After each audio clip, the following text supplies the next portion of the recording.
Ada satu cerita menarik masa kes Bella ni berjalan. First kali Kak Zul lah apa nama cerita kat aku. DPP kata benda ni biasa. Nombor 2 dia kata dia kena gangguan. Nombor 3 dia kata setiap apa yang dia tak boleh tidur lalu kacau phone lah, bunyi kerik apa nama cakap. Besar. Tapi macam ni salah. Aku sampai hari ni. Assalamualaikum.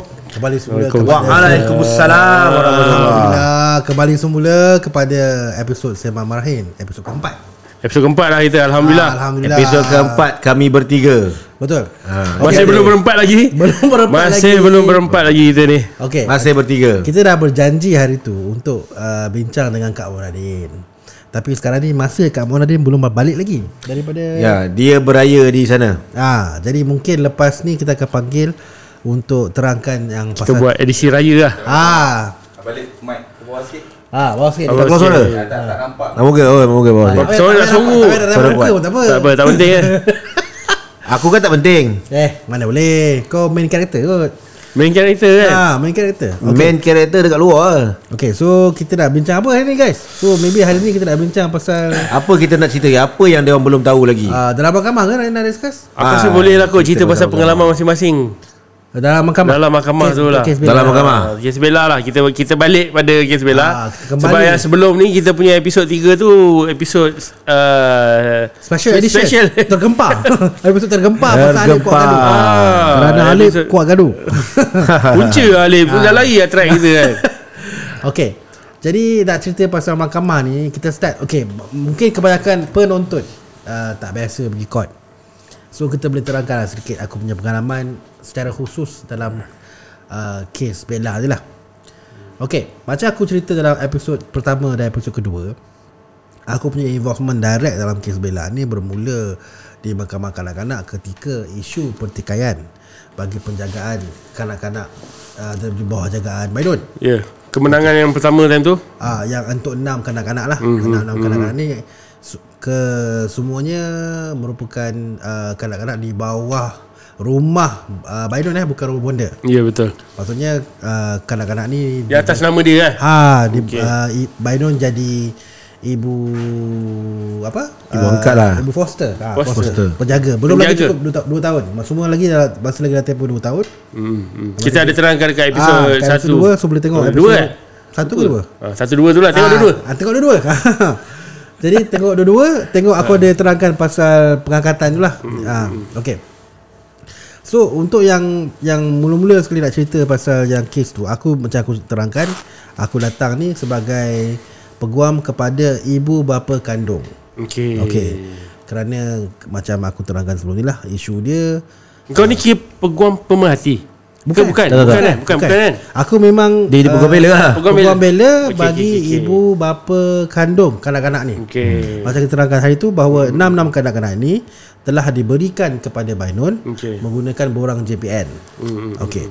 Ada yang ibu bapa tak ada yang daripada Indonesia adalah. Tapi ada yang aku handle ni yang Malaysia lah. Di mana dia serahkan anak dia kepada Bainun atas sebab-sebab yang tertentu. Nak cerita sikit kenapa dia serahkan? Kita boleh ya. Kau dah cerita dah itu sebab susah semua benda semua tu kan. Tapi nak cerita detail ke? Tak payah detail lah. Cerita detail sikit tak apa. Okey lah. Mana kan? Boleh je. Boleh lah. Mungkin aku boleh cerita sikit lah. Nama pun tak payah nak sebut lah kan. Kalau kau boleh cerita pasal bagi orang tu nangis okey. Sebab sedih sebenarnya. Aku interview bila JKM contact aku. Dia cakap isu dia kerana ibu bapa ni dah bagi surat sokongan. Bila macam dia cerita itu bahawa SD JKM dah selamatkan kanak-kanak ni, diletakkan di RKK. Jadi lawyer Bainun punya lawyer and the gang, Aminatul and the gang datang mengatakan bahawa adalah lebih baik, lebih wajar untuk kanak-kanak ini diberikan kepada Bainun. Dan dalam dia punya permohonan tersebut dia masukkan akuan bersumpah ibu bapa ni. Jadi aku jumpa ibu bapa kandung, aku tanya aku tanya, you tahu tak what happened? Apa yang jadi sebenarnya? Bila aku tanya, kebanyakan diorang ni tak tahu apa proses tu, apa yang jadi, kenapa tiba-tiba JKM boleh ambil budak-budak ni. Diorang diterangkan oleh peguam-peguam Bainun ni, sekarang ni kita dalam proses nak menyelamatkan balik, nak ambil balik budak ni, so perlukan sokongan dia. Jadi bila diorang tanya, tahu tak apa yang terjadi dekat Bella? Diorang tak tahu. And then kebanyakan ibu bapa kandung ni yang berikan kanak-kanak kepada Bainun ni memang dalam keadaan yang bermasalah. Aku dah dengar bunyi ya. Aku pun ada dengar bunyi. Kenapa? Tak boleh start. First time bunyi. Betul? Tak apa. Kita continue lah. Okay. So macam bunyi orang sembang lah. Video, macam video. Tak apalah. Boleh. Okay. Apa dia? Aduh Aiman. Kau ni Producer kau jangan buat cemas. Kau jangan buat cemas ni. Malam ni tau. Malam ni. Ni dah pukul berapa? Malam 7 lekor.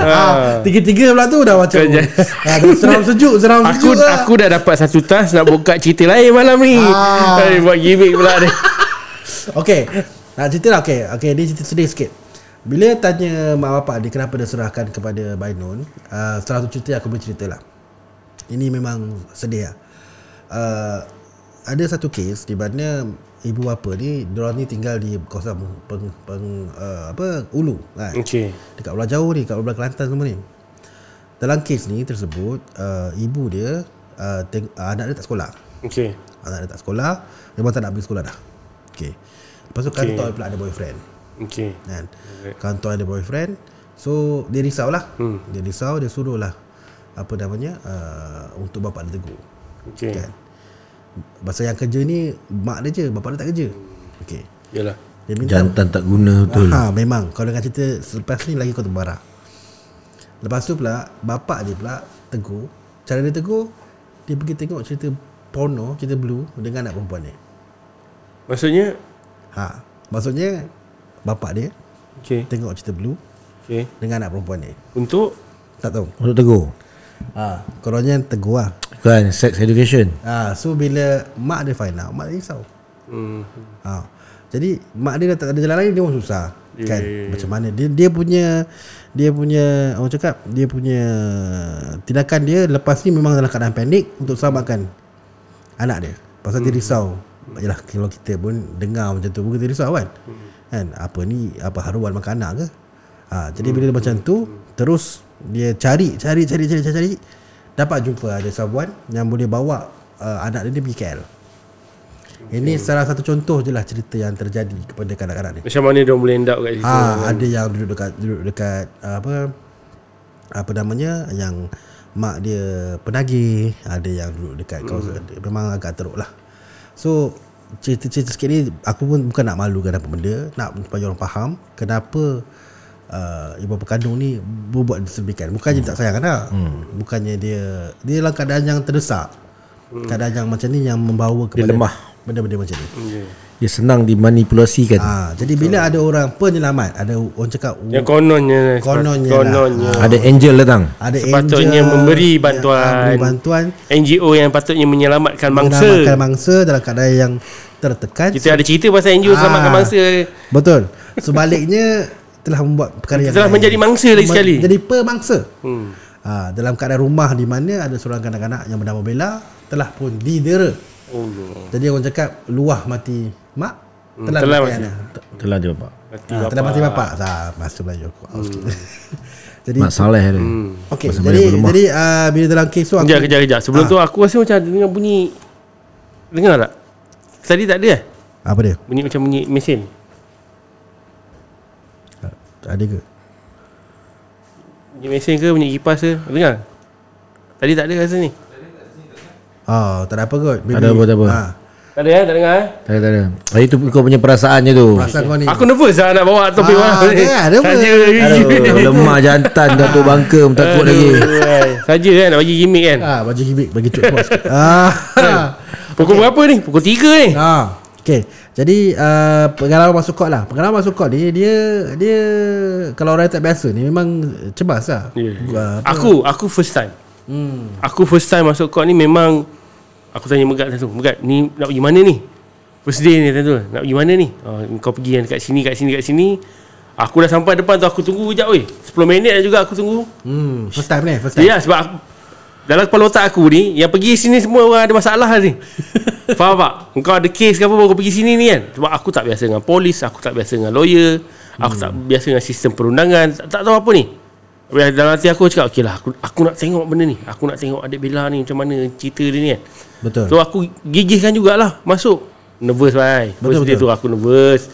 Yang sampai-sampai rupanya sendu. Aku ingat media ramai. Sampai-sampai tak ada orang. Betul. Jadi kau bayangkan kau punya perasaan tu. Kira kau perasaan nak masuk mahkamah ni agak cemas kan. Untuk yang aku handle kes tu, kebanyakan yang orang-orang susah macam ni nak dipanggil masuk mahkamah. Memang apa ni lah. Bayangkan lah. Memang dia agak cemas lah. Jadi ketika itu bila aku masuk, sebelum masuk aku dah jumpa semua lah. Aku jumpa apa dia, aku tanya, aku interview ni semua, aku tanya ni cerita ni semua aku tanya direct lah. Tanya direct apa yang jadi sebagainya. Kemudian discuss apa. Okey, aku terangkan keadaan sebenarnya apa yang terjadi. Kemudian aku tanya dia punya keputusan. Sekarang ni nak letakkan dekat Mainun ke nak letakkan dekat JKK. Dia semua sebelum RKK masuk RKK sorry. KK dia RKK. Mana pulang balik ke JKM lah. Kerana time tu diorang tak tahu apa cerita. Diorang ni macam bersembunyi tau. Diorang hanya ada peguam Bainun yang menerangkan keadaan. Of course dia punya explanation tu lebih untuk menjaga Bainun lah. Of course lah. Dia menjalankan tugas dia lah terhadap Bainun. Jadi bila aku terangkan, sepatutnya kanak-kanak ni lebih terjaga jika dibawa RKK sementara kes ni berlangsung.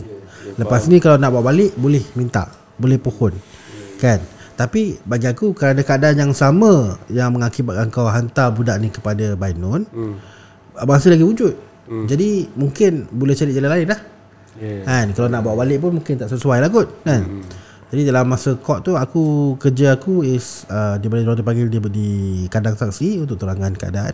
Dan aku sebagai peguam dia jagalah. Of course lah, bila Aminah tu tanya soalan yang pelik-pelik, aku bangun, aku bantah, semua bergaduh kan. Boleh bantah? Boleh bantah. Ingat tak boleh bantah. Belum queue kau ni. Nanti tu boleh masuk tu. Sebab lah. kita banyak bercakap pasal boleh bantah tak boleh bantah ni. Betul. Jadi aku boleh habiskan kat situ je lah. Dia punya secara ringkas lah apa jadi dekat mahkamah. Jadi bila dah masuk dekat kes Bainun, dia didakwa di bawah Seksyen 3(a) dan di bawah tuduhan pengabaian dan penganiayaan. Tu yang ada DPP. Bukan bela lah. Aku tak involve lah. Aku tak ada lah kan? Apa beza DPP dengan peguam bela ni sebenarnya? Cuba explain. Okay. Apa maksud DPP tu? DPP ni maksudnya Deputy Prosecutor. Deputy Public Prosecutor lah. Dia pendakwa raya. Timbalan pendakwa raya. Timbalan pendakwa raya, TP kan. TP kerana kat Malaysia ni ada pendakwa raya. Kan, di bawah Attorney General lah kan. Attorney General tu pendakwa raya lah. Dan dia tekan dia nak pergi semua court kan. Maksudnya Attorney General tak boleh nak pergi semua court. Court berapa lambat kat Malaysia ni. Tu ada timbalan banyak. Jadi banyak timbalan. Timbalan ni kira diberi kuasa lah. Kat Malaysia ni selalunya semua pangkat timbalan je lah. Timbalan pendakwa raya. Dia menjalankan tugas. Cuma of course ada beza lah. Kalau kau dah 10 tahun, 20 tahun, 30 tahun. Okey, aku nak tanya korang ni. Maksud korang dah pergi court kan, apa pendapat korang lah dengan DPP sewaktu dia handle kes ni? Pasal time tu aku dengar macam-macam. So dia peluang untuk kita discuss lah. Ali buka dulu lah. Dia punya apa nama dahsyat dia sampai Kak Mona tulis surat terbuka. Satu. Nombor 2, siap hantar memorandum tukar DPP. Aku ingat tukar DPP. Tukar bhai. Kenapa tak puas hati dengan DPP ni? Sabar. Ada nombor 3. Ada nombor 3. Ada nombor 3 lagi. Nombor 3 minta kita punya peguam yang jadi DPP. Ada. Betul. Sebab rasa lebih berkaliber. Sebab apa? Sebab bila kita tengok, bila kita rasa kesian dekat yang DPP kerajaan ni kan, sebab dia yalah, dia penat, dia ada banyak kes lain. Kita ambil yang private je senang. Sebab apa? Untuk kes Najib pun dia pernah hire yang apa nama private. Apa nama si Tambaran dengan apa nama Gopal Siram. Betul. Untuk kes Anwar Ibrahim pun dia orang pernah hire Syafi'i Abdullah. So maksudnya dah ada dah boleh ada presiden. So boleh. Sebab bila kita tengok pada waktu tu DPP nampak macam lemau. Lemau lengai. Kenapa aku boleh cakap macam tu? Sebab aku bukan macam kau Fir, yang first time apa dah pergi court. Aku dah selalu masuk dan aku dah selalu tengok. Mahkamah jenayah aku pernah masuk tengok, dan mahkamah civil pun aku pernah masuk. Dan aku rasa sepatutnya asas dia punya yang foundation dia sama. Okay, yang menyebabkan aku rasa Dewan ni lemau adalah aku nampak Dewan unprepared. Tanya soalan pun suara apa nama tenggelam timbul. Aku rasa apa nama Megat tahu benda ni. Kan? Lepas tu benda yang paling penting, dia tak protect langsung kita punya saksi. Kita hanya saksi ni memang kena bogil lah biar. Dia kena dia bukan sekadar kena bogil kan. Macam memang, kena biar je. memang kena biar. Memang langsung aku tak yang di pipi ni langsung apa memang tak ada bantah sebab benda tu dah memang dah tak ada kena mengena langsung dengan kes apa nama peneraan dengan pengabaian tu. Cerita pasal orang tu pernah buat itu, orang tu pernah bercerai, orang itu pernah tidur rumah dia. Itu semua yang tak ada kena mengena dengan kes tu. Maksudnya sepatutnya kau kena protect lah sikit sebab kita berapa nak lunyai kita punya saksi kan. So dan dalam masa sama aku macam biasa skeptical dan aku percaya benda boleh kau tim.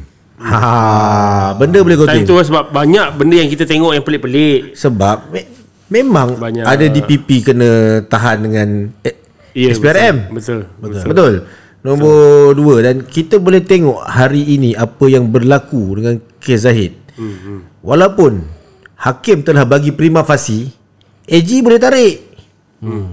So macam manalah orang yang macam aku yang duk tengok gini benda boleh percaya. Aku banyak berdepan dengan benda ni. Of course sebagai pengamal undang-undang aku percaya kepada sistem tersebut lah. Kerana kalau tak macam dah jadi lawyer kan. Yalah. Okay.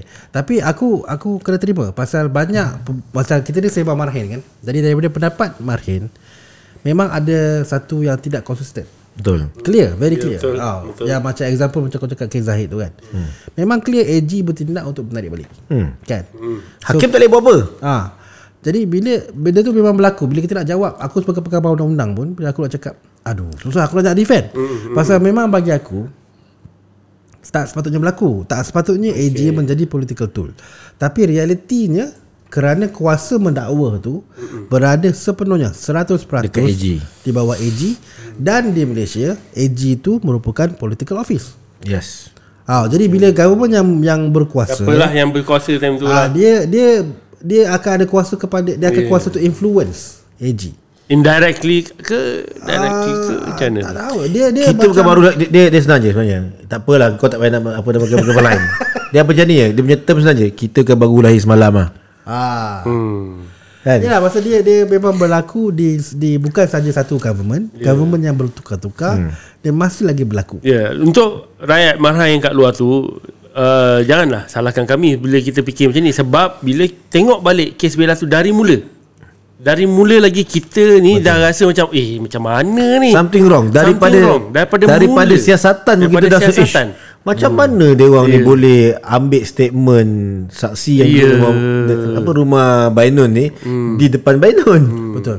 Dia aku faham bila ada skeptik. Cuma ni untuk aku jawab lah sedikit sebagai seorang. So Megat kat sini dia punya side daripada segi perundangan lah. Kita orang ni daripada marah lah. Ya, tapi kita kena terima lah bila aku banyak dapat soalan macam ni.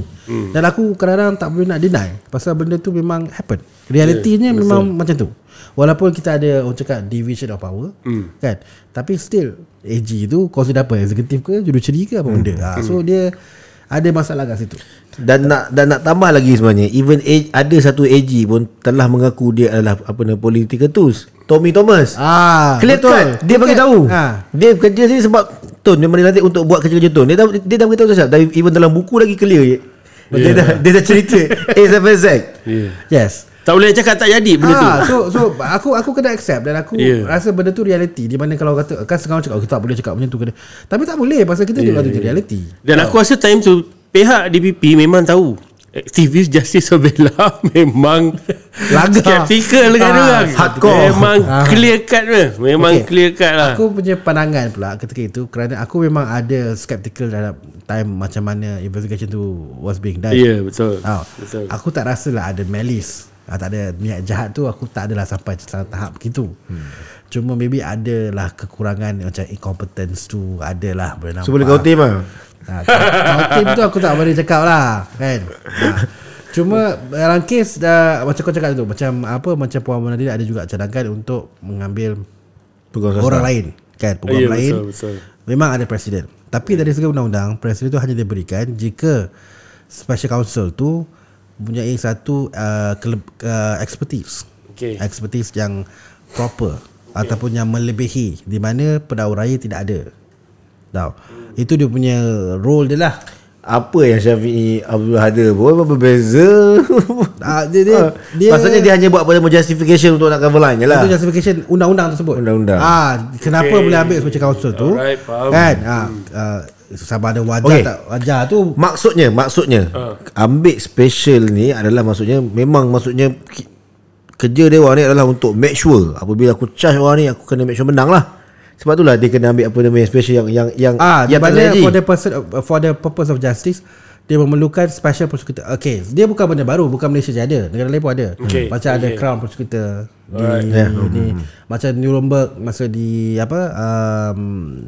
case World War 2, after World War 2 kan, the tribunal, Nuremberg tribunal tu kan ada special prosecutor juga. Betul. Dilantik oleh punca kuasa. So dia bukan baru. Dia bukan di Malaysia saja. Memang dah ada lah. Dan undang-undang tu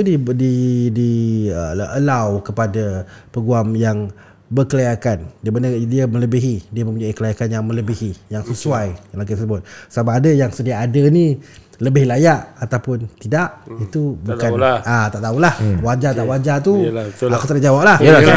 Sebab antara kita punya main issue adalah DPP sibuk kan, sebab dia sendiri kata dia ada banyak kes lain. Ya, betul. Kita tolong dia lah kurangkan kes, dan bukan kita suruh kerajaan bayar pun. Ya, betul. Faham.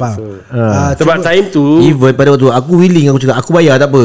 Tapi time tu memang semua aktivis, kita punya priority adalah bela. Betul. So tak kisahlah siapa pun kita make sure bela ni selamat. Betul. Itu. Betul. Aku sangat setuju. Dan time tu memang tak boleh deny pasal dia case public interest. Ya, betul.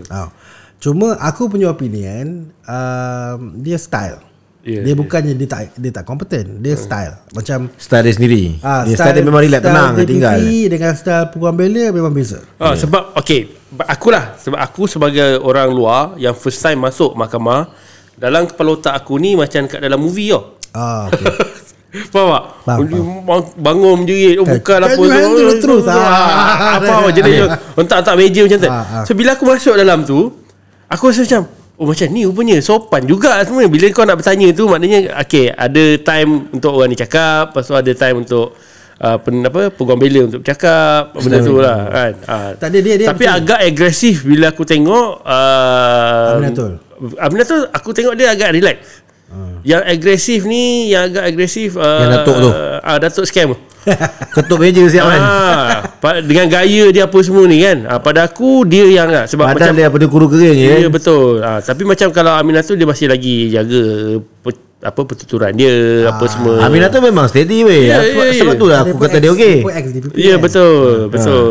Dia okey, kena faham perbezaan fundamental antara PBB PBB GBP. Jauh. Guna katakan fundamental lah. Asas. Okey, perbezaan asas dari segi DPP dan peguam bela. Okey. Untuk DPP, peguam bela luar. Peguam bela ni dia punya tugas tugas dia yang paling besar terhadap dia punya anak guam. Okey, tugas hakiki dia untuk anak guam dia lah. Jadi dia memang dia kena protect anak guam dia. Regardless siapa pun lah. Memang regardless siapa, memang dia kena tunjuk yang dia memang protect kau lah. Perform lah, dah bayar kot. Kan? Macam dah aku bayar kot kan. Macam aku punya style pula, aku bukan kena duit. Macam aku punya style, aku punya anak guam tu dah kawan aku. Okey. Member aku. Aku ni sekolah lelaki. Jadi kalau kau sentuh kawan aku, kau sentuh aku. Okay. All out lah. Aku punya style, jangan sentuh aku punya member, aku memang akan hentam kau. Okay. Jadi lagi pun aku nak macam lebih. Jadi performance. Nak tunjuk lah aku performance fee. So di mana aku boleh perform, aku akan perform. Di mana aku kena bantah, aku akan bantah. Di mana kau kena Yalah apa. Kalau kau tak, klien tak puas hati. Ya, betul. Asal nak bantahan. Kenapa kau pasal you not only have to do your job, but you have to show that you do your job. Okay, kiranya tim Baino ni, peguam tim Baino ni perform lah ni. Perform. Sangat perform kan. Memang dia kau-kau lah. Dia sampai perform sampai di luar mahkamah. Ya. Aku tak tahu lah sampai masuk ke buat PR sekali tu untuk Baino. Dia jadi publicist. Ya, betul. Jadi propagandis. Tu belakang cerita lah. Tapi dia memang perform lah. Ya, betul. Aku tak nafikan benda tu. So bila aku tengok dalam court tu, Itulah yang aku expect apabila kau lawan orang yang perform. Okay. Beza dengan pendakwah raya DPP tu lah. DPP ni tugas hakiki dia bukan kepada pengadu. Tugas hakiki dia adalah kepada rakyat Malaysia, kepada undang-undang itself, dan juga memastikan keadilan itu berjalan. Untuk rakyat marhai yang tak tahu kat luar tu, DPP ni, pendakwa raya ni orang komen lah. Dia bawa gaji lah. Dia makan gaji lah. Dan kebanyakan mereka dia pula banyak kes dan dia dah jadi tepu. Dia tak jadi personal. Dia dah, orang cakap dah macam hari-hari, macam JKM lah. Dah tak ada perasaan. dia tak nampak Bella ni. Mungkin lah dia kurang nampak Bella. Macam kita di aktivis ni ambil personal. So kita bukan buat benda ni sebagai tugas hakiki. Bukannya kita hari-hari nampak benda tu. Betul. Hari-hari tengok kalau apa macam doktor, hari-hari tengok budak kena dera luka, dia pun dah rasa biasa. Ya betul. Kita tengok, kita gambar lah jadi panas kan. Macam babi kenapa kau buat macam ni, kau macam ni. So benda macam tu lah. So bila kita dengar, kita jadi macam geram tau. Apa kau tak jaga? Kalau aku tak kasih dia buat macam ni. So kita marah kan. Betul. DPP ni pula dia dah buat kerja dia hari-hari. Dia dah buat rutin dia. Jadi mungkin dah kurang dia nak bangun bantah tu. Kurang dia nak perform. Bukan. Dia maksudnya pada waktu tu lah time dia nak duduk rehat sebenarnya. Salah. Boleh. Aku tak setuju lah. Kenapa? Kan ada recording kita, tak apalah, aku tengok recording lah balik. Dia macam ni lah. Okay, aku rasa persoalan akhir dia, adakah dia perlu membuat macam tu? Perlu tak dia agresif macam tu? Aku rasa ada keperluan sebab Aib pada waktu tu, Aib saksi sedang dibongkarkan, dibogil kan. Tapi itulah macam dan benda tu tiada keperluan, dan at the end dalam dia punya submission pun dia orang tak bawa keluar apa benda tu. Mungkin kalau macam kata tu cakap style lah. Kalau aku memang sebagai penguam bela, of course aku takkan biar lah, aku akan fight.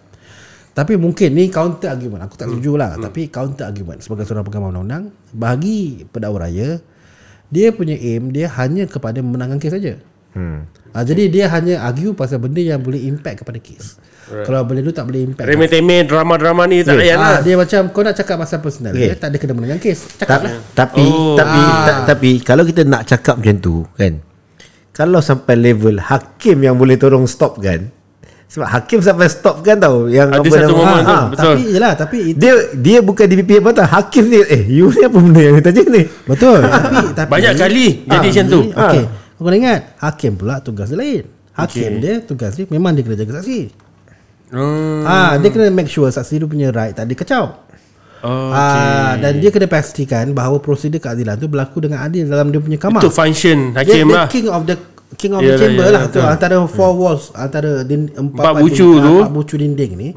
Dia adalah seorang penjaga kepada keadilan dalam keadaan tersebut.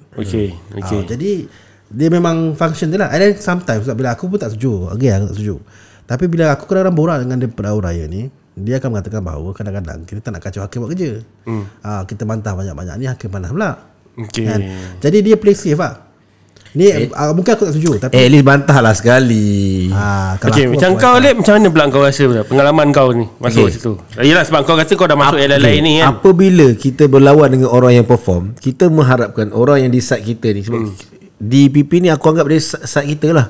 Kita naklah dia pun perform. Sebagai contoh, apabila pihak di sebelah sana dia orang buat benda-benda kesalahan yang prejudis, itu aku setuju lah. Sepatutnya dia kena buatlah pembunuhan komitel untuk nak tanam dia orang ni. Pasal yang untuk nak diam kes, tapi dia orang tak buat. Tapi bila time aku tak salah pun, padahal memang aku tak rasa benda tu komitel, dia orang boleh buat ke aku. So kau nampak, sebab itulah isu-isu macam ni yang aku cakap tu, yang bila Megat cakap tadi kan, sebab nak perform dengan tak perform. That's the reason why untuk kes-kes yang konon-kononnya ada expertise lebih, dia hire orang-orang yang memang, contoh macam kes Najib tu, kita boleh nampak si Tambaran ni dia punya cari untuk nak perkena Najib ni kau-kau. Dia boleh link kan semua benda. Maksudnya kalau bagi lawyer-lawyer yang Cak Ayan ni belum tentu lah. Maksudnya dia punya effort dia tu nampak macam yes. Maksudnya effort I'm paid to make sure Najib masuk jail. Betul. Nampak sangat betul. So kita mengharapkan DPP yang sama berlaku. Aku akan make sure Bahinun ni masuk jail. Sebab apa dia macam tu. Aku mengharapkan macam tu lah. Malangnya apabila kalau ikut Megat style lah apa benda ni semua ni kan. So Okay, kalau dia punya style tu, aku macam biasa, aku pun ada style aku juga. Ya. Kan? Sebab kau perasan tak benda ni dia jadi memang pada peringkat pertama. Sendu ni jadi pada peringkat pertama. Maknanya peringkat media time tu sendu.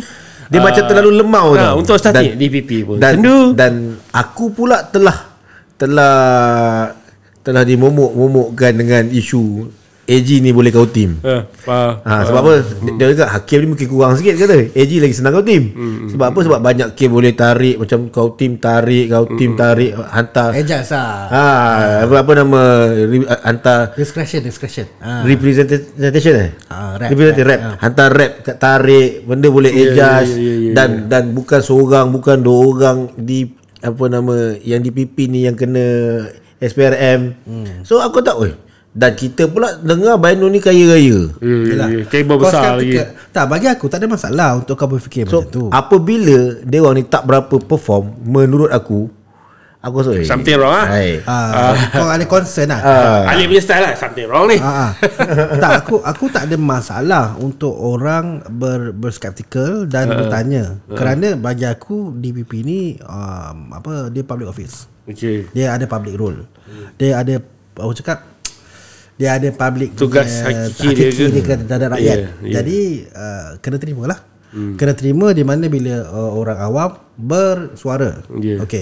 Cuma aku sebagai pegawai undang-undang, aku lebih melihat diorang ni sebagai aku punya peer. Kan bila aku pergi, so aku bercakap bahawa maybe aku tak setuju cara kerja dia. Kan mungkin aku cakap maybe you should have done something different. I would have done something different. Macam example masa kes Komitel tu kan, di mana memang ada, bagi pendapat aku, ada salah dari segi ada ruang-ruang untuk attack. Tapi dia orang tak attack. Tapi in the end tak boleh deny bahawa dia mendapat pendakwaan, dia berjaya. Tapi yang best tengok, itulah goal dia. Tapi kan aku rasa sangat bersyukur apabila dia orang tak nak apa nama komite kan yang side sana, dan akhirnya side sana dengan kawan-kawan pun dia hentam je padan muka. Kan dia keluarkan gambar kau semua, sebab keluar semua baru kau tahu. Masa tu lah yang aku rasa kita tukar strategi lah. Sebab masa tu kita pun ada bincang kan. Sebab macam pada aku, Megat pun cakap lah, Megat pun dah explain kat aku dah pasal DPP ni macam ni.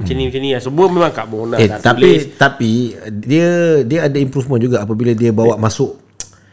Dia senior ada seorang tu senior tu dia tukar. Ya itu selepas dah kena.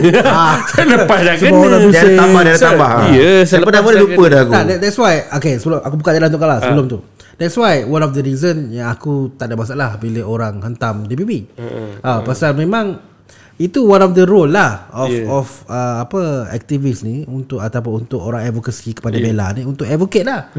Macam di mana kalau kita berpendapat bahawa DPP tak cukup power, tak cukup kencang, tak cukup ganas kan, bagi pendapat kita, kita fight. Jadi kena terima lah. And then the impact of after that, DPP itself tambah orang, maksudnya dari bahagian dia dengar dan dia setuju kan. Maybe bagi public interest, send someone. Sebab kes ni dah jadi public interest case. Dia tak boleh nak lari. Sebab masa tu aku ingat lagi, aku bagi tahu dekat Kak Zu sebab Kak Zu yang ada direct link dengan DPP. Aku cakap Kak Zu kalau boleh sampaikan kat diorang, sampaikanlah. Dia kena tahu yang DPP ni adalah orang kata pahlawan pertama, pahlawan utama ni yang untuk bela. Kami ni sebenarnya supporter, barisan hadapan. Diorang ni frontliner kat depan tu. Kita orang ni tak boleh buat apa. That's why yang kita orang nak DPP ni buat betul-betul. Dan kalau DPP nak kita orang punya support, kita orang memang boleh support. Aku suruh kat lu cakap macam tu kat diorang. Lepas tu yang tu lah, kita pun macam ada part-part yang macam aku highlight lah siapa dia orang ni, kerja-kerja dia kan, buat video untuk diorang, bagi orang tahu okey inilah DPP-nya. Aku memang tahulah masuk memang antara orang yang dia marah aku dengan Kak Mona lah. So dia balance lah time tu. Aku sampai dia orang cakap nak aku tulis, aku pun sampai lah, aku tulis lah yang baik-baik apa benda semua, aku stop lah. Dan aku cakap kalau dia orang katalah dia orang perlu kalau dia orang boleh perform dengan aku payung dia orang makan hari-hari, I'm willing to do that. Kan aku cakap once aku dah masuk dalam game bela, dia kata I'll do anything. All in lah. Aku all in, aku cakap. Kan aku cakap kalau aku mati pun tak apa, aku cakap. Aku dah beritahu awal lah. Semua memang dah letak weh. Kes Bella ni semua tak nyawa dah ni. Sebab tu lah kata, kalau perlu hire 3 lawyer, tak apalah, aku bayar lah. Aku jaga. Okay. Ini yang aku nak cakap bahawa inilah contoh advokasi. Selalu orang tanya apa benda advokasi, apa kita nak fightkan kita nak fightkan apa isu macam ni lah. Di mana tak semua setuju. Tapi macam macam dengan DPP ni kan, macam orang cakap tak fair lah dia buat kerja kena hentam. Tu part of it lah. Kan. And then bila dia hujung bulan dia dapat gaji bang. Betul. And then lagi satu bila kita nak dia transparent dengan dia responsible, dia accountability, ada betul. Dia kebertanggungjawab kan, kebertanggungjawab kepada public. Dan korang ni mewakili public lah kan. Kita sound lah kan. And then fair question because memang terjadi. Bukan benda tak pernah jadi kan. Takkan tak bercakap ni salah ni fitnah. Pernah berlaku kan. Jadi benda tu. Dan tapi pada untuk yang mana kat luar nak, yang penonton-penonton kita ni, sebelum ni DPP tak pandang pun kita orang aktivis ni, kita orang ni kalau datang court tu, memang kena jeling Alip datang aku dah datang, memang kena jeling. Betul. Aku ni selalu kan, aku kan busy kerja apa semua kan. Aku ni bila aku akan dipergunakan oleh Kak Zul lah sebenarnya. Dia bila dia tengok apa nama bila mau Alip kena datang apa nama. DPP bagi dalam bakar sikit dia, aku datang semua okey balik. So memang semua orang aware dengan tim Justice of Bella time tu. Even jangan ceritalah kaunter bawah yang nak ambil IC tu. Tengok daripada jauh tahu dah. Aku kena. Aku rasa keputusan aku datang selalu aku pakai blazer kan. Aku datang pakai peguam lah. Bagi yang tak pernah masuk mahkamah, dekat mahkamah tu belakang tu ada galeri untuk penonton lah. Untuk orang pasal galeri awam. Galeri awam. Kerana pendengaran ni memang secara public. Orang semua boleh dengar, kecuali kalau kes-kes kanak-kanak atau sebagainya kan. Tak boleh lah. Tapi untuk ini kes kanak-kanak, tapi untuk saksi kanak-kanak tak boleh masuk tadi. Kanak-kanak tak boleh. Tapi macam ini kes jenayah kan. Jadi dalam kes ni bukan mahkamah kanak-kanak, dia mahkamah jenayah. Jadi dia public lah, dan di mana boleh masuk. Kan. Dan aku belakang ni galeri awam ni adalah untuk penonton yang boleh lihat lah. Public lah. Orang awam lah kan. Pergilah kalau rajin kes-kes tu macam korang menarik. Dan aku menggalakkan semua rakyat Malaysia try pergi dan tengok. Betul. Macam mana sistem perundangan tu. Betul. Aku setuju. Memang pergi. Macam dia menunjukkan bahawa kita dikisah. Lepas tu belah depan tu adalah several seating dia untuk peguam, pendakwa raya, sebagainya lah. So aku sebagai peguam, aku boleh datang, aku cakap dengan dia, aku mewakili pengadu Kak Zul teman-teman. Sebagai peguam pemerhati, aku boleh duduk je ke depan. Kan? Tujuan apa role aku? Kan peguam pengadu ni, Kak Zul ni. Peguam pemerhati pengadu. Apa role aku? Kan dalam kes yang asalnya aku sebagai peguam budak saksi, ibu kandung tu. Okey. Yang ni aku bukan peguam Bella. Aku peguam pemerhati bagi saksi. Pengadu Kak Zul lah. Okey. Aku datang, aku buat statement, aku buat rekod. Ada aku akan nasihatkan saksi lah sebelum dia pergi. Sebenarnya tugas DPP. Ini aku boleh cakap sikit lah. Aku sepatutnya DPP punya tugas is to prepare the witnesses. To advise. Sebab inilah tools dia kan. Inilah weapon dia orang. Betul. Kalau kau nak menang, kau kena sharpen lah weapon kau. Kena make time lah. Kena make time. Pasal sebagai peguam bela, pasal aku get paid dan also nak buat kerja yang betul, aku akan training. Aku akan panggil saksi datang ke office aku akan grill. Supaya saksi ni tak rasa nervous masuk court. Tak ada tercakap bukan-bukan, kerana percakapan statement ni ada impact pada kes lah. Ya betul. Jadi ini salah satu benda yang kita akan prepare witness lah. Sepatutnya preparation witness ni dibuat oleh DPP. Tapi mungkinlah tak tahulah, tak ada masa ke, tak ada time ke apa, dia memang very short. Jadi witness tu sebelum nak pergi ke court, dia takut, dia nervous, dia risau. Jadi aku punya role, lepas aku dah dapat nota-nota keterangan ni, aku akan hantar kepada pengadu dan juga saksi lain, dan kita akan go through lah kat mana yang kita boleh improve, kat mana yang kena aware, benda-benda apa yang kita kena tengok lah macam mana sebagainya. Aku tak supply jawapan. Aku prepare mental je lah. Mental dan juga pasal kes ni refresh apa yang you kena ingat. Dan dokumen-dokumen apa yang you kena ingat, tarik-tarik tersebut lah yang kena ingat. Jadi itu aku punya role lah kat situ. So, kalau macam kau Lip, bila kau Yelah, aku tahu kau pun dah tulis cerita kau kat dalam tu. Panjang juga yang kau tulis pasal DPP ni. Kau memang DPP tengok kau memang dia orang pandang serong je.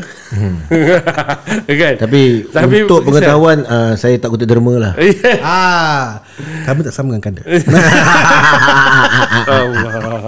Kan? So macam kalau kau lah, bila time-time yang kau datang ni, apa lagi yang kau rasa yang yelah yang tiba-tiba boleh cetus kau punya minda skeptikal kau ni bila kau tengok DPP ni? Yelah, sebab aku ni datang daripada masa depan. Kan? Aku dah boleh agak dah apa yang bakal terjadi. Tengok, at the end kau tengok puak sana tiba DPP, bukan dengan DPP, dengan hakim pun dia balon sekali. Sampai kat luar weh. Kan. Punyalah Datuk. Maksudnya sepatutnya dia kena dengar aku cakap aku lah, sebab aku datang daripada masa depan. Dah bagi tahu dah. Bagi tahu dah benda akan berlaku. Benda tu akan berlaku. Oh, tapi pelik bai. Aku ingat, ni aku nak komen sikit pasal lawyer Bainu ni. Aku tak pernah tengok lagi orang buat game macam tu. Dia macam pergi TikTok. Dia terlalu personal. Tak, dia macam, weh, apa hal sial? Kau pergi TikTok, lepas tu kau promote. Macam aku buat kes tak pernah aku buat macam tu. Especially bila kes dengan. Tapi adakah benda tu trend juga untuk lawyer? Adakah itu trend marketing atau style? Ada style lah. Dia ongoing discussion lah. Macam banyak orang cakap tak sesuai sebenarnya untuk kalau especially kalau ongoing. Unless kalau kau tambah value.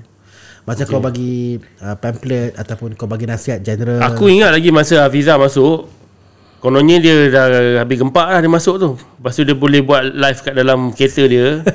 Habis semua dia buka aib lah. Lepas tu koyak. Koyak dia lepas tu. Dia Engkau yang mencacatkan cerita ni dalam tu. Betul. Aku pula apa nama nampak sebenarnya benda ni, dia kalau kau satu lawyer yang bagus, kau ada prestige bro. Ya, betul. Kau cuba tengok lawyer yang otai ni. Mana ada dia buat panggil macam ni bang. Dia ada prestige bro. Dia ada maruah yang tinggi. Ada ke nampak Hisham T buat TikTok lepas dia buat Hisham T Potek. Mana ada. Tapi dalam ramai-ramai tim diorang tu, ada yang bukan macam diorang. Kalau mana-mana lah penonton ni nak tahu mana, korang boleh try buat research. Korang tengok nama mana yang kami tak sebut. Kita tak pernah expose pasal dia sebab dia very professional. Dia pun tak bawa keluar isu ni dekat luar ke apa ke. Dan nama dia memang kita tak pernah attack lah. Betul. Kita tak pernah attack. Pasal dia macam ni tau. Pasal kau punya sebagai peguam, tugas kau dalam mahkamah. Tugas kau lawan dalam mahkamah tu. Sebab kau bukan propagandis. Kau bukan publicist. Kan? Kau bukannya kerja kau untuk buat PR. Kalau propagandis dia bukan publicist. Propagandis betul. Habis kuat pun kau pergi depan buat press release je. Press release saja. Statement yang di prepared statement yang di mana klien agree. Macam Datuk Khairul lah. Sama baru lah. Professional kan. Macam siapa nama Hisham T, macam yelah semua lalu Syafi'i. Walaupun orang ni memang bagi aku expert in their field, yang keempat kes orang punya buat menarik gila kan. Defense pun menarik. Tapi apa nama Syafi'i pun kira boleh tahan juga sebab dia keluar dia apa tiba-tiba hakim. Betul. tapi yelah dia professional. Macam bagi aku dia tak adalah dia publicist kan. Dia cerita the case lah kan, not about. And then masuk ongoing case pun dia tak try go to public opinion. Betul. Okay. Sekarang dia macam ni. Bila peguam, kau punya game kau dalam court. Dalam court kau kempak, kau buster. Bila kau bawa keluar, kau kena deal dengan mangkuk-mangkuk macam ni. Itu gelanggang dia. Orang yang outlaw. Itu gelanggang dia. Kau tak gelanggang mu. Gelanggang kau. Tak boleh buat apa pula kat situ. Betul. Jadi sebab kalau kat dalam court tu, siapa yang terlibat saja bercakap. Betul. Kan? Yang ni kau boleh nyanyi-nyanyi semua. Aku pun nyanyi sekali lah. Bila kau bawa keluar lagi siut. Mama dia lagi siut ni. Dia nyanyi sekali dengan YB dia usung depan tu. Teruk tu kali. Okay, tapi ada benda jugalah yang aku nak cerita. Mungkin benda ni kita tak pernah tulis kat mana-mana. Apa dia? Apa dia? Pengalaman ni aku nak tanya kau lah kan. Kau selalu dekat court dan Alik pun mungkin selalu dekat court juga kan. Tapi macam aku banyak dekat apa nama mahkamah civil. Mahkamah civil ni dia ada prestige sendiri sebab orang buat kerja detail sebab kena banyak submission. So makanan jenayah. Lepas ni kita borek. Aku dah lapar dah ni. Okey, untuk mahkamah jenayah lah ni kiranya kan. Pernah tak berlaku benda-benda mistik? Sebab aku dalam kes bela ni aku dapat belajar benda tu wujud. Kan? Pengalaman aku pergi court lah untuk kes bela ni. Pengalaman aku pergi court ni dan aku dengar cerita semua macam nak kata sahih ke tak betul ke macam mana. Ini lah bahagian cerita yang mistik-mistik ni nak lampu nak. Alah, lampu kena padam sikit lah. Lampu Aiman, balap sikit Man. Macam mana ni Man? Balap sikit. Baju malam. Padang Nak lampu tu. cerita misteri ni. Nak cerita hantu. Boleh. Cerita seram sikit ni. Pressure kan. Itu kita orang punya producer tu. Sana Man, kat luar Man. Okay, nanti bila balap tahulah ada Man tolong buat bukannya benda lain Tu betul Man. Tadi Man. Lagi Man. Tak malak, tu malak kat luar. Okey tu. Okey ni malam. Betul tadi Man. Padam ni. Lagi satu. Okey betul tu. Okey tu. Okey tu. okey. Order mau balap. Okey ni satu ni je. Sikit. Kena tutup ni kan. Okey tu. Okey dah. Okey, jadi padam lampu ni. Acut satu je. Okey, malam sikit. Okey. Jadi nak bagi feel. Punya nak fit. Nak perform. Okey. Tema kita nak perform. Okey. Jadi bila kes jenayah ni, benda-benda mistik ni biasa jadi. Okey. Tak jadi. Betul. Pernah. Aku ada experience. Contoh je ada contoh. Okey, contoh. Aku dengar hakim kadang-kadang dia nak baca pun apa nama boleh hilang. Sangkut. Pernah. Ni pengalaman sini aku pernah masa aku start practice. Yang aku pernah kena sendiri, tapi ini yang aku tahulah yang kau cakap ni. Tak, aku dengar yang kau punya yang Okey. orang punya dia boleh buat. Yang macam aku pernah sendiri. Kau tak tipu kan? Tak. Ni tentu aku chambering. Ha. Aku chambering, bos aku ni siapa? Kakak Fir. Oh okey. Tapi tu bos aku lah. Pergi court kes fraud. Kes ini kes civil bukan jenayah. Okey. Civil boleh main tak? Civil. Saya nak claim hutang. Lepas tu bila pergi kes tu ada selalunya macam bahagian namanya defendant tu duduk dekat kalah saksi kan. Kemudian time tu aku ada kat court. Sebelah aku inilah aku punya master lah time tu. So dia pakai cincin banyak. Cincin banyak dia pandang aku punya. Ni tengah tanya dia tengah grill. Tiba-tiba dia tanya apa aku punya bos satu soalan kan. Tanya tiba-tiba macam dia angkat tangan dia buat macam ni kan. Lepas tu aku punya bos terus macam tak nak tanya soalan. Ini memang depan aku. Lepas tu aku macam pelik pula kan. Dia macam terus gugup tau suddenly. And then kalau jadi kat call je tak ada masalah. Sampai ke office dia macam macam tak nak pergi. Macam demam. Memang macam kena gangguan lah. Adalah time tu bos aku kecil je perempuan kan. So aku tengok pun scary lah. Selama aku tak kena mungkin aku jahat pun kan. Tapi benda ni setan dengan setan memang tak. And then bila aku tanya member aku yang buat kes yang hardcore criminal, dia cakap benda ni normal. Kan kau pergi court macam member aku tu pernah jadi timbalan pendaftar. Ni timbalan pendaftar macam hakim lah kan. Dia kat court yang jauh-jauh sikit kan. Pergi nak parking, pergi naik mahkamah, tiba-tiba dekat parking dia geram. Ada benda-benda macam ni Ada.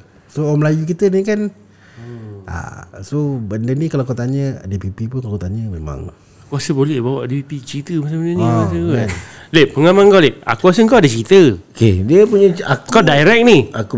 Aku memang first kali aku adalah orang yang tahu benda-benda mistik ni wujud, tapi aku orang yang tak percaya.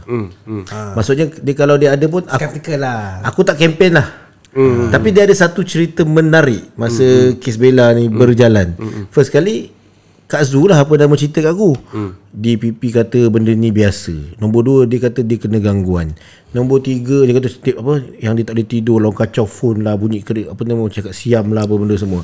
Nombor 3 masa tu Nombor 4 dia kata Bella pun kena, dan dia hantar gambar Bella mata putih benda semua tu kan. Scary tu kan.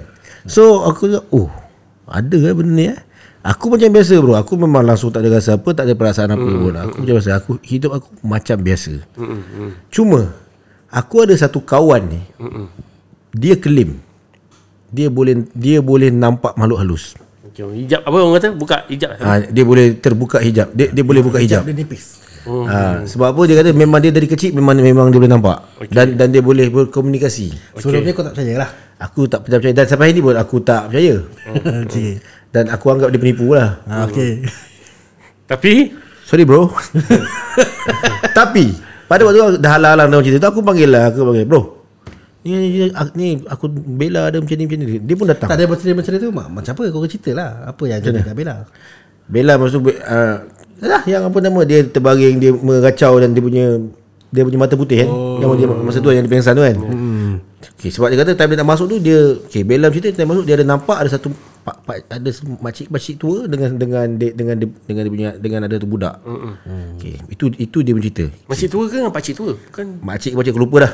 Tapi dia tua lah. ada 2 orang tua dalam tu sama aku. Tua lah.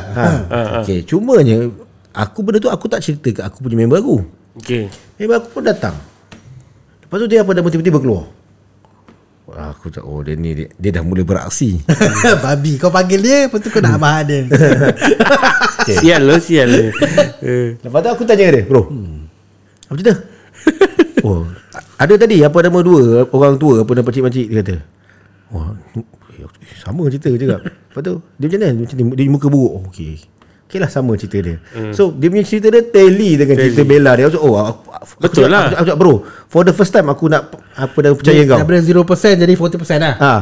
Okay. Aku percaya kau, aku cakap. Sebab cerita kau sama. Sebab aku tak pernah cerita pun. Dan kau nampak benda yang si Bella cerita. So aku rasa okey lah, fair lah. Kalau betul ada gangguan semua benda ni, apa masalah? Kita orang Islam, kita ada pendinding, kita ada ayat Quran, kita ada ruqyah, kita ada macam-macam yang kita boleh buat dan kita boleh amalkan. Tapi nak yang kau kata pasal benda tu, yelah, apa yang Bella nampak kat depan mahkamah tu adalah sama. Dia yang lawak dia macam ni. Dia kata masa time dia masuk tu, sebab dia nampak yang 2 orang tu ada dekat dalam. So dia suruh keluar, duduk kat luar. Masa tu Bella datang lambat, Bella nampak dekat luar bertembung. Itu yang tally tu. Bila Kak Zu cerita, Bella cakap macam tu, yang sama suruh lah. keluar ni memang kau lah. Memang kau masuk, dia halau suruh keluar.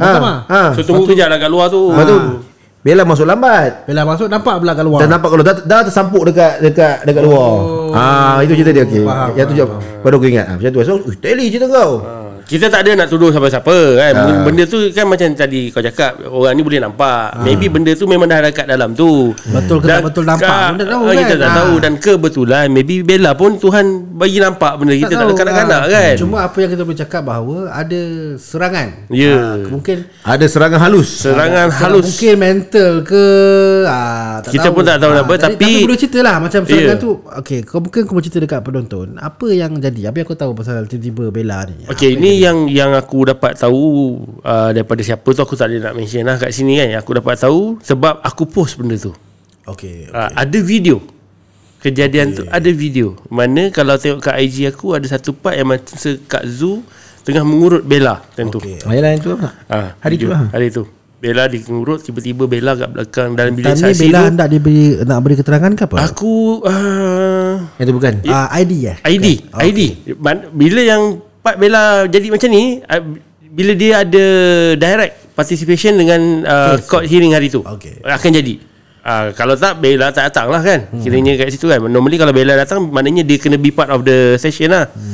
So benda yang berlaku time tu, Kak Zu kata Bella tiba-tiba meroyan kat dalam bilik tu. Dia macam resah apa semua, kata dia nak pergi keluar. Last sekali dia tumbang.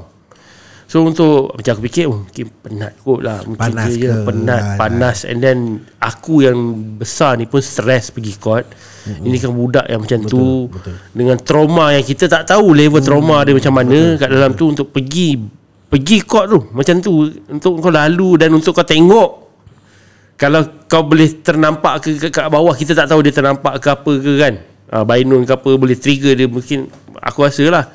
Tapi ada daripada cerita lain yang aku dapat, tak tahu sahih ke tak, masa Bella nak balik daripada court dengan dia punya pelindung lah, dalam van lagi sekali, masa on the way nak pergi ke RKK lah. Meroyan lagi sekali, budak ni meracau apa semua kan. So macam bagi aku, bila aku tengok karakter Bella, dia bukan macam tu.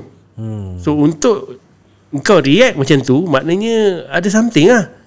Mungkin trauma lah, aku tak tahu lah kan. Mungkin trauma lah. Tapi yang mereka cerita, kekuatan Bella agak kekuatan Bella pada ketika itu agak luar biasa. Kuat dia nak keluar tu. Kuat dia nak keluar daripada van. Dia nak cari apa benda tu kan. Dia nak keluar daripada van, dia nak masuk kat dalam bilik court tu, tak tahu apa yang dia cari, apa semua tu. So kena tahan dengan pegawai pelindung dia apa semua. Tapi yalah, ini cerita-cerita yang kita dengar lah. Dan benda tu yang aku start tanya orang dekat court macam aku tanya kau, benda ni normal ke? Dekat court ni ada ke? Kan? Sebab masa tu dalam pemikiran aku, court ni keras kot. Tempat tu tempat tu maknanya bangunan itu sebab ya bangunan lama, macam-macam orang pergi situ kan. Mungkin ada benda tertinggal ke apa. Tapi yang best yang masa kes tu kan, yang bestnya aku ada buat satu benda bangga enggak sebenarnya. Benda bangga dia adalah masa Bella datang, dia baru turun, aku buat live tau. Aku tanya, Bella, apa nama, ada video tu sekarang? Bukan, apa nama, apa dia panggil, sayang mami. Mami baik ke mami jahat? Mami baik, okey. Apa dia bonda jahat ke apa? Bomba nasib baiklah dia kata bonda jahat. Kalau dia kata apa dia bonda baik, dah kacau aku buat live. Dan video tu ada dekat kau punya ada lagi sampai sekarang. Copy kan. Maksudnya benda tu is very apa nama spontaneous. Ya. Maksudnya itulah yang datang daripada hati dia kan. Ya betul. Ada aku pasal kes-kes nak terangkan sikit lah kepada penonton berkenaan dengan bila Bella pergi ke mahkamah tu macam mana prosedur dia. Okay, Bella sebagai saksi kanak-kanak, dia protected tau. Jadi masa dia masuk dalam mahkamah tersebut, tidak boleh ada orang awam di galeri awam. Semua kena keluar. Betul. Semua kena keluar. Ada pendahulu raya, ada penguam bela, dan ada tertuduh. Ya betul. Tapi tertuduh ni tak boleh tengok Bella pasal dia akan ada penghadang. Macam kain blok tu kan. Dia ada tengoklah ada kain, selalunya ada papan. Memang tu prosedur yang biasalah. Di mana saksi akan protected lah. Untuk kes macam ni, saksi protected lah. Dan that's why orang semua tak tahu apa jadi kan. Yang tahu semua yang berada di dalam bilik mahkamah lah. Ya betul. Dan lain semua kat luar. Betul kan. Jadi aku rasa next maybe kita boleh bawa juga sebab kita dah janji dengan penonton kita kat Munah. Dan untuk korang lebih tahu detail pasal Bella ni, sebab yang pegang Bella ni dekat bilik saksi ni memang Kak Zu lah. Betul, Kak Zu. So whatever happen kat dalam tu, memang dia je yang boleh cerita. Betul, dan ada banyak juga dia punya background work yang mungkin tak cerita. Macam example yang macam kita ada bagi hint lah, di mana Kak Zu yang kena jaga saksi-saksi lain. Pasal semua saksi ni pun kanak-kanak kan? Dan memang dia kenal pun. Sebab dia kenal rumah tu, kenal NGO tu semua. Betul. Jadi dia kena jagalah. Daripada tiba-tiba saksi ni lari, macam mana nak siapa nak buat keterangan kan. Jadi benda-benda yang background dan work. mungkin aku akan tanya Kak Zu lah, apa yang jadi sebenarnya kat dalam bilik tu sampai Bella tumbang. Betul. Ceritalah. Betul ke ada benda-benda mistik dekat dalam court tu mengenai Bella. So pada aku, bila aku dapat cerita tu, aku cakap tu, ya Allah Tuhan aku cakap budak ni bukan fizikal je kena torture. Bukan fizikal, mental dia punya rohani, spiritual. Rohani dia, spiritual dia, jasmani, semua memang kena lah. So untuk orang yang boleh sanggup ambil kesempatan kat budak macam ni, aku tak tahu nak cakap apa lah. Saya tak main drama. Aku tak tahu nak cakap apa lah benda tu. Sebab itulah untuk orang lain yang tiba-tiba claim dia yang tolong lawan, kalau dia tak boleh cerita semua benda ni. Tak boleh cerita. Mana kau tak ada kat situ? Where are you? Where? Kau tak ada kat situ. Dan ini tak termasuk lagi aku sendiri yang personally kena. Kau pun kena. Ini sebab daripada kawan lah. Kau kurang jahat. Kurang jahat lagi. Mungkin lain kali jadi jahat supaya kita berkawan dengan mereka. Aku rasa lah jahat, tak kena macam aku. Tapi aku pun di sebalik tabir lagi dilindungi. Engkau pun dilindungi. Orang tak tahu aku siapa. Tahu kan siapa kan. Tapi adalah dekat situ apa semua kan. Tapi mungkin ini antara cabaran yang ada lah, yang kita, yang mana orang yang pergi court tu, aku rasa memang macam drama lah. Kes Bella ni memang macam drama. Macam drama betul. Macam drama ni seronok. Pergi mahkamah ni memang seronok. Kalau korang ada kes-kes yang menarik nak pergi tengok, pergi tengok. Tiba-tiba dia memang kalau buat drama ni memang meletup. Tiba-tiba Bainon daripada ramai lawyer tu lah sekali jalan koridor tu seorang-seorang. Daripada sebelum ni dia jalan kat koridor tu penuh orang keliling dia. Sampai satu hari aku ambil video tu, dia seorang. Betul. Aku ambil video dia daripada belakang, seorang dia datang. Betul. Jangan ambil gambar love semua tu kan, hilang. Dan boleh semua tiba-tiba letak jawatan hari yang sama. Betul. Dan bukan hari drama yang sama, semua boleh MC serentak. Betul. Dia pergi hospital sama, masuk ward sama kan. Yelah, tapi maknanya kat sini untuk episod kali ni korang nampak lah macam mana lah effort yang kita orang ambil, dan effort yang belah sana ambil untuk menangkan part masing-masing. Betul. Contoh macam peguam-peguam Bainon, of course lah dia pun all out lah untuk menangkan anak guam dia. Diorang sampai bawa keluar ke social media apa semua. So Yang tak sepatutnya dibuat lah oleh peguam. tak sepatutnya. Tapi alhamdulillah kita ada orang macam Alip juga kat luar sana. Aku sebab aku bukan lawyer. Kalau aku lawyer aku pun tak buat. Dan cuma aku nak cakap sikit lah, ini bukan nak defend pembelaan lah, bukan nak defend pendakwaan lah. Tapi in the end diorang menang kes tu. Ya, Of course lah, orang boleh argue bahawa yang menangkan kes ni adalah Bella. Tetapi kalau tak ada Dia punya submission pun not bad. submission dia, Okay. Sebab ujung-ujung tu DPP memang perform. Dia memang dah terfokus. Dah fokus, dia dah tahu satu Malaysia tengah tengok dia ni. Betul.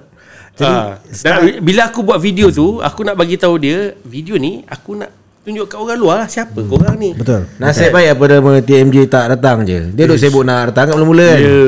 Oh, kalau datang kecoh gila tu kan.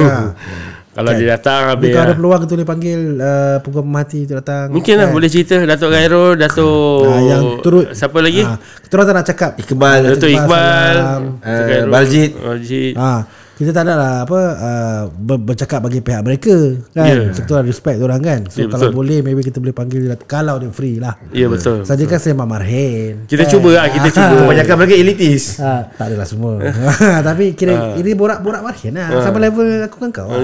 Ya betul. So aku rasa untuk yang ni dah boleh gulung dulu. Okay, kita gulungkan.